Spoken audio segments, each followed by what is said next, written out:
সৌগত রায় রাস্তায় নেমে জমা জল পরিষ্কার করলেন, নর্দমার মুখে আটকে থাকা আবর্জনা সরালেন। যে কারখানার চিমনি ভেঙে পড়েছে সেই ঘটনাস্থল পরিদর্শন করলেন, নিজেই জেসিবিতে উঠে বসলেন।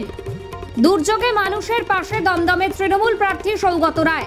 সকাল সকাল কাক ভেজা হয়ে দুর্গতদের সাহায্য করতে ছুটে গেলেন এক জায়গা থেকে অন্যত্র। ভোট চাইতে নয়, ঘূর্ণিঝড়ে ক্ষতিগ্রস্তদের সাহায্য করতে সোমবার সকাল থেকে দমদমের অলিতে গলিতে হাজির হলেন সৌগত রায়। কথা বললেন স্থানীয় পুরসভার সঙ্গে। অতি দ্রুত জমা জল নিষ্কাশনে কি ব্যবস্থা নিয়েছে পুরসভা তা নিয়ে করলেন দীর্ঘ আলোচনা। ব্যুরো রিপোর্ট, নিউজ ইভেনাই। এটা ঘটেছে কাল মাঝরাত্রিরে ঝড়ের সময়। এখানকার কাউন্সিলর যে সুস্মিতা চ্যাটার্জি, সে আমার খবর দেয়। তারপর তো আমরা সবাই খবর পেয়েছি, সায়ন্তিকাও এসছে। মেন এটা হচ্ছে কেন্দ্রীয় সরকারের অবহেলা। এইটা হচ্ছে বেঙ্গল ইমিউনিটির চিমনি।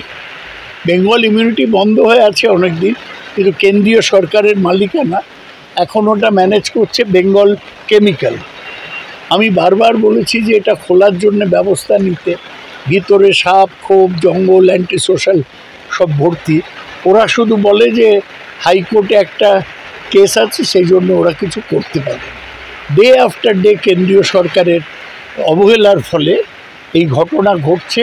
আমাদের ভাগ্য যে কোনো মানুষ ইনজিওর্ড হয়নি। সায়ন্তিকা উদ্যোগ নিয়ে একটা ক্রেনকে খবর দিয়েছে। ক্রেন ছাড়া, হাইড্রোলিক ক্রেন ছাড়া এটা তুলতে পারবে না। আমি আশা করি যে ট্রেন তাড়াতাড়ি এলে এটা ক্লিয়ার করে করবে।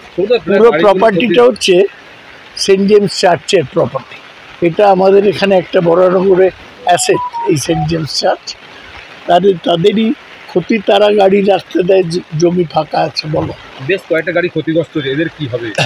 না, এরা ইন্স্যুরেন্স থেকে টাকা পাবে, সেটা ব্যাপার নয়। ওরা ছবি টবি তুলেছে, লোকাল থানাও এসছিল, লোকাল থানাও করে নিয়ে গেছে। অ্যাকশন তো হ্যাঁ, বড় সড়ো দুর্ঘটনা বেঁচে গেছে।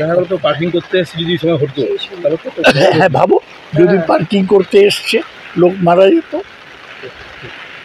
এটা একদম একদম গাফিলতি, কেন্দ্রীয় সরকারের গাফিলতি। বছরের পর বছর এটা বন্ধ রয়েছে। যদি না হয় তাহলে চিমনিগুলো নামিয়ে নিই, ওরা কিছু একটা করুক। আপনার কোনো স্টেপ নেবেন আলাদাভাবে? স্টেপ তো নেবই। আমি টেলিগ্রাম পাঠাচ্ছি মন্ত্রীকে আজকেই, মনসুখ মান্ডাভিয়া এর চার্জে। আমি টেলিগ্রাম, চিঠি ইমেল করছি। কিন্তু এই নেগলেক্ট ওদের বছরের পর বছর ঘটছে। ভিতরে অ্যান্টি সোশ্যালরা বসে, সাপ, খোপ, ঝোপ, জঙ্গল এইসব রয়েছে। এটা একটা লোকাল লোকের পক্ষে বিরাট বিপদ। তুমি মুখ ঘুরিও না, ছবি হচ্ছে।